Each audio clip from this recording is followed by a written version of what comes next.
تھے کہ اتحاد ٹاؤن اور اس کے گرد و نواح کے مسلمانوں کی زندگیوں اور گھروں سے کسی طرح شرک و بدعت اور جاہلانہ رسومات کی ظلمتوں کی جگہ احکام الہی اور سنت رسول اللہ صلی اللہ علیہ وسلم کا آفتاب و مہتاب چمک اٹھے۔ مسجد کی طرف اس گلشن نبوی جامعہ مظہر العلوم حمادیہ کے قیام کا مقصد بنی کہ جہالت کے اندھیرے میں سنت نبوی صلی اللہ علیہ وسلم کا چراغ روشن ہو سکے۔ اس کی ابتدا مؤسس مدرسہ نے اپنے گھر سے اس انداز میں کی کہ اپنے 4 بیٹے اس گلشن کی آبیاری کے لیے تیار کرنا شروع کیے اور ان کے سینوں کو علوم نبوت اور معرفت الہی سے منور کرنے کے لیے اللہ والوں کی خدمت میں پیش کیا۔ اور پھر کیا تھا، ان مقدس ہستیوں کی دعاؤں اور محنت و شفقت سے یہ فرزندان اپنے علاقے میں اس گلشن کی آبیاری کے لیے تیار ہو گئے۔ الحمدللہ چاروں فرزندان مدرسہ کے اساتذہ اور طلبہ کی خدمت میں شب و روز مصروف عمل ہے، بے سر و سامانی کے عالم میں، لیکن اخلاص و للہیت اور تقوی و طہارت پر قائم اس ادارے سے دیکھتے ہی دیکھتے علم کی ایسی شمع روشن ہوئی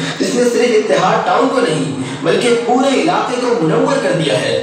یہ سب اللہ رب العزت کے فضل و کرم، مؤسس مدرسہ کے اخلاص و للہیت، اکابرین امت کی دعاؤں اور منتظمین اعلیٰ کی شب و روز کی محنت کے ساتھ ساتھ اہل خیر حضرات کے دامن در میں سخن تعاون ہی سے ممکن ہوا ہے۔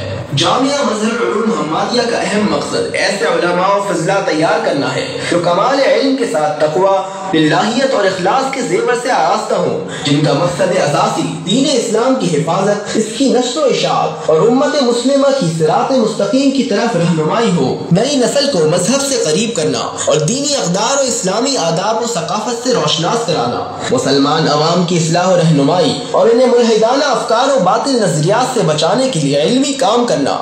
شعبہ جات مدرسے کا ایک اہم شعبہ تحفیظ قرآن الکریم ہے، جس میں نازلہ قرآن کے بعد بچوں کو قرآن کریم حفظ کروایا جاتا ہے۔ جامعہ کے قیام کے بعد اب تک جامعہ میں سینکڑوں کی تعداد میں طلبہ و طالبات قرآن کریم حفظ کرنے کی سعادت حاصل کر چکے ہیں۔ اس وقت بھی الحمدللہ اس شعبے میں 200 سے زائد طلبہ و طالبات زیر تعلیم ہے۔ نازلہ قرآن کریم جامعہ کے اس شعبے میں آنے والے بچوں کو پہلے قاعدہ اور پھر نازلہ قرآن کریم اول تا آخر تجوید اور صحیح و قرأت کے ساتھ پڑھایا جاتا ہے۔ اس کے ساتھ ساتھ ان بچوں کو اساتذہ کرام اسلام کے بنیادی عقائد اور ضروری احکام خصوصاً وضو، طہارت اور نماز سے متعلق مسائل سکھاتے ہیں۔ اس شعبے میں اسکولوں میں پڑھنے والے طلبہ و طالبات کے لیے یہ سہولت بھی موجود ہے کہ ان میں صبح اسکول جانے والے دوپہر کو اور دوپہر میں اسکول جانے والے صبح کے اوقات میں تعلیم حاصل کر سکتے ہیں۔ فن تجوید جامعہ میں فن تجوید پر بھی پوری توجہ دی جاتی ہے تاکہ ہر طالب علم قرآن کریم کو صحیح تلفظ کے ساتھ ادا کر سکے۔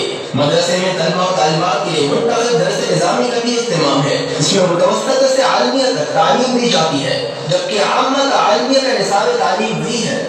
وفاق المدارس العربیہ پاکستان کا مجوزہ ہے۔ جامعہ میں پڑھنے والے طلبہ و طالبات کے لیے متوسطہ میں اصلی علوم، ریاضی، انگریزی، معاشرتی علوم کے علاوہ تجوید، عربی، اردو اور اسلامی تعلیمات و احکامات پر مشتمل کتب بھی شامل ہے۔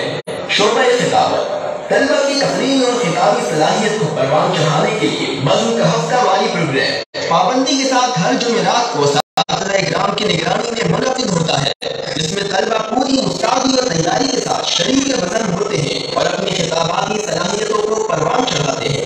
شعبہ اصلاح معاشرہ مدرسے کے اس شعبے میں روزانہ نماز ظہر کے بعد فضائل اعمال کی تعلیم ہوتی ہے، جس میں طلبہ احادیث مبارکہ کو اپنے سینے میں محفوظ کرتے ہیں، جبکہ ماہانہ اصلاحی بیان کا بھی اہتمام ہوتا ہے۔ اللہ کے فضل و کرم سے تمام درجات شعبہ کتب درس نظامی بنی و بنات، شعبہ حفظ قرآن کریم بنی و بنات، شعبہ نازلہ قرآن کریم باقاعدہ بنی و بنات، شعبہ تعلیم والدہ، شعبہ اسکول مونٹیسری میٹرک میں معیاری تعلیم فراہم کی جاتی ہے۔ الحمدللہ یہ ادارہ روز افزوں اپنے مقاصد میں شاہراہ ترقی پر گامزن ہے۔ مدرسہ مظہر العلوم حمادیہ کی انتظامیہ کی دن رات کی محنت اور اخلاص کی برکت سے گزشتہ کچھ سالوں میں مدرسہ میں پڑھنے والے طلبہ و طالبات کی تعداد میں اضافہ ہو چکا ہے۔ اس وقت مدرسے میں 750 سے زائد طلبہ و طالبات زیر تعلیم ہے۔ بنی و بنات کے مقرر اساتذہ اور ملازمین کی تعداد 25 ہے۔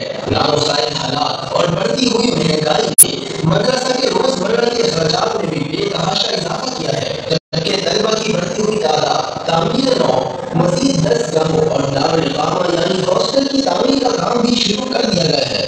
ادارے کے ماہانہ اخراجات کے علاوہ تعمیراتی سلسلے میں بڑے فنڈ کی ضرورت ہے۔ اس سلسلے میں مخیر حضرات سے تعمیراتی کام میں استعمال ہونے والے مٹیریل اور دیگر تعاون کی اپیل کی جاتی ہے۔ اس کار خیر میں زیادہ سے زیادہ تعاون فرما کر اپنے ذخیرہ آخرت میں اضافہ کیجیے۔ اللہ پاک علم دین کے لیے ہونے والی کاوشوں اور اس کے لیے تعاون کرنے والوں کو خوب خوب قبول فرمائے۔